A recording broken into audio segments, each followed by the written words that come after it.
قوت الا باللہ، کوئی طاقت کوئی قوت کچھ نہیں الا اللہ، اللہ کی طاقت اور قوت ہے. یہ طاقتیں واقتیں کچھ نہیں. ان کو پیٹ میں درد ہو جائے نا، یہ واش روم سے ہی نہ اٹھ سکیں. ان کو پیٹ میں درد ہو جائے، مروڑ پر جائے، یہ واش روم سے ہی نہ اٹھ سکیں. تو ادھر ماریں گے کیا یا لڑیں گے کیا؟ یہ غلط گھمنڈ میں ہے، غلط سوچ میں، غلط فکر میں، غلط سوچ پڑی ہے ان کو کہ پتہ نہیں ہمارے پاس کیا ہے کیا نہیں. لیکن یاد رکھو انشاءاللہ فتح حق کی ہو کر کے رہے گی. فتح حق کی، حق والوں کے ہو کے رہے گی. ان الذین قالوا ربنا اللہ، کہہ دو اللہ ہمارا رب ہے. آپ سب کہہ دیں اللہ ہمارا رب ہے.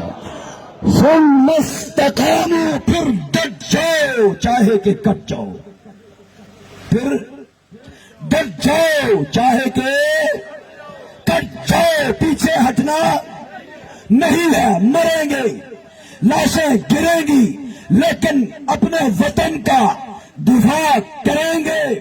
اور کسی کی خام خیالی ہے کہ جناب مار کر کے بھگا دیں گے، مار کر بھاگتے ہوتے تو جس دن شاہ زیب کا جنازہ سی احمد کے سامنے رکھا تھا، اس دن بھی بڑے جنازے اٹھائے، بڑے زخمی اٹھائے، بڑے زخم برداشت کیے. لیکن الحمدللہ ہمارا اعلان ایک ہی تھا، ایک ہی ہے، ایک ہی رہے گا. ربنا اللہ، اللہ ہمارا رب ہے. ربنا اللہ، اللہ ہمارا رب ہے.